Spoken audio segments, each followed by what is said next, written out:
as parents realizing just the power of friendships, the power of what happens when kids get together. It determines so much the direction of their lives, right? So it's, you show me your friends, I'll show you your future.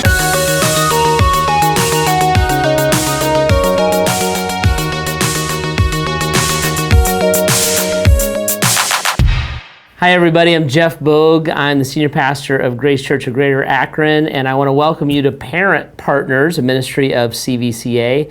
I'm here with Jessica Cooley, who is the Director of Marketing and Communications at CVCA. That's a lot. And Jason Haymaker, who's the senior pastor of Western Reserve Church. And we're talking about friendships, our kids' friendships. Choosing friends, navigating friendships, it's kind of a complicated process. I've mentioned before, Heidi and I, my wife and I, always pray the hardest the first day of school, because who our kids sit with literally can alter their life, right? And so like whoever invites them, whoever they connect with, those things are big deals. So guys, when we think about this, if we're helping parents think it through, and we're thinking it through ourselves as parents, we have older children, you have young children, but we see that impact all the way around. When we think about navigating that and helping them choose, what jumps to mind? Jason, we'll start with you. When you think about helping kids like navigate through the friendship circle, what are you thinking? Well, I think number one, it's I would start with just as parents realizing just the power of friendships, the power of what happens when kids get together. It determines so much the direction of their lives, right? So it's you show me your friends, I'll show you your future kind of stuff. And one of the things that I tell to parents and kids even all the time is you have to recognize that the choosing of your friends matters so big. In fact, I share an illustration with a lot of people, and I use an arrow. And this arrow represents a lot of things about our character and so forth. But for our purposes, what I tell people is the knock in the arrow represents our relationships. And it's in this knock that the power from the bow is transferred to the arrow. And that power sends it towards its mission. That's the power of friendships, right? And so navigating those are huge. And one of the things I tell parents in that idea of navigating is I tell people is that we need to make sure we're very clear in creating those environments, especially for our homes. One of the things that Marcy and I have done is we have said our home is the environment you can always bring your friends to. Right? We want to be the center of where all that social stuff happens. So you sit at lunch, bring those kids home. And so, we always, I don't think over the 20 years that our kids have been raised that we ever said, yeah, why don't you have the party someplace else, right? Create the environment here. So navigate it that way. And then another thing I would say too is that I would encourage the environments that your kids are a part of. Certainly the church. Right, the church has to be the environment. If there's not a good student ministry, either make sure the one's being created, or maybe you need to look for a place that has it. And then second, I would say certainly school, the environments of school. We joke a lot, Marcy and I, that we didn't save for college, we paid for private school. It was a big deal. So that's what I would say. It's a good investment. Yeah. Jessica, when you think about this, navigating through these environments, the stuff the counsel Jason's giving is just wise. Be in your kids' life, be around them, know their friends, those kind of things. You've heard, maybe you've felt along the way, I have along the way, like I'm lonely, I need a friend. I felt that. I remember feeling that way in high school and things like that. Even younger kids feel that way. What do you say to your children when they're choosing a friend or they are looking for a friend? What kind of counsel might you give a student that way? And that's actually a situation we hear about in our house from time to time. I think that it comes a lot down to us saying, hey, don't you want to be the kind of friends you want to have?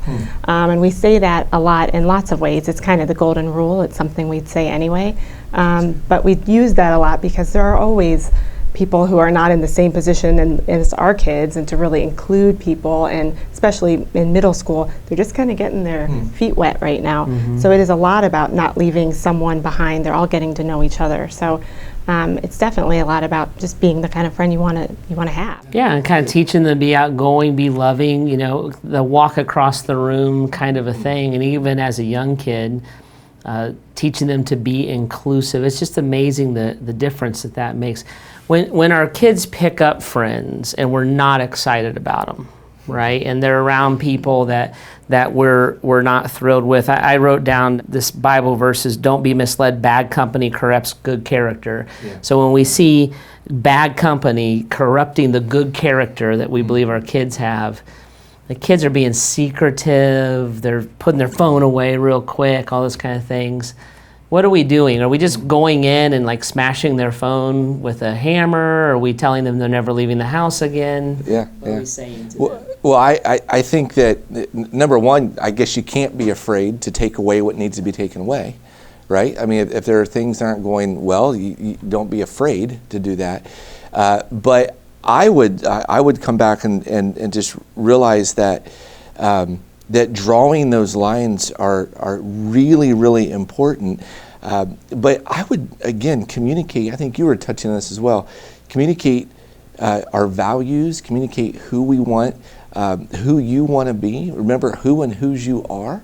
And if there are things that are going not well with certain relationships, engage them with that. Don't just say you can't do it anymore, but actually work it through, because there is a side where there's a missional aspect of it as well. There are people we do want to influence, but when they begin to influence them, we need to have the conversation and say, why is that influence happening? Is that who you really want to be? And is this who we want to be as a family? What is God saying about these influences and the fruit of that influence? Mm-hmm. And Jessica, you work at CVCA, and everybody there loves and follows Jesus and is perfect, right? That's exactly how I've noticed that also. So a lot of times, part of what happens is we see bad company correcting good morals, like we see that in another place, and we've turned to CVCA as a part of a solution for that. When a parent does that, what can they expect there, right? What's the reality on the ground at school? I think it's a little like a vacation. Whatever you brought there, it's there. It didn't just go away. So, but I think that you're surrounding it. It goes to environment. We are always talking about a child is not walking through their high school years alone. So how many adults can we put alongside on that journey? So you've got Connections Group, where teachers are meeting one-on-one in these small condensed groups of students, so they're getting to know all of their classmates by the time they graduate, really one-on-one, and having a different faculty member kind of pour into them and know them all their years of school. So I think it's coaches, it's mentors, it's a community, so that it's no parent and student alone, but we're putting great people together and kind of letting the body do its work. So we've got encouragement coming from all different sides, and a lot of just pointing to Jesus. So I think even in talking about this and how we talk to our kids about these things, there's so much to just asking questions. We've instructed so much about sharing and being the kind of friend you should, but there's so much to just asking questions and kind of understanding where they're at and pointing them to Jesus and hoping that they're surrounding themselves with people who are doing the same thing. Yeah, and there's always that fine line of this kid is a bad influence on my kid, but this kid is lonely. This kid's home is broken. This kid has pain. And so you're trying to help, you're trying to partly parent, you're trying to do all those kind of things. And I look at it as a dad, and what I need mostly is discernment and help from the Holy Spirit. That's right. And so praying with our kids, being honest, being kind of open, like, hey, when you're with this person, I see this happen, right? And helping them kind of find their legs under them as they journey through. And I would say it is that fine line between being super protective and also missional. Yeah. Right. It's like, yeah, we need to have the right environments and the right friends. It is your community. It's your, like, where are you getting life, your spiritual life from? But yeah, there are kids that are lonely. We do want to minister to them, and we want to be a family that does that. But there is a line where we say, okay, wait a minute, we have to reevaluate what's really going on. Yeah, for sure. This is tough stuff. There's great things about friendship. Jason and I have been best friends since we were freshmen in high school, right? So there's great things about friendship. There's negative things about friendship. All of it's complicated, especially when you're mom and dad, and you're trying to love and help and guide your kids best that you can. CVCA is there to help. Not a perfect place, not full of perfect people, but focused on Christ and wanting to do our very best and wanting to be an ally to you. So praying for you, and if we can help, if you see things at school, the relationships are tough, call in, right, and get the appointments with the teachers and the counselors. They're always ready to stand with you and to invest in your kid along beside you, and so know that that resource is always available. We love you. We appreciate you. We're praying for you. Thanks for watching this episode of Parent Partners.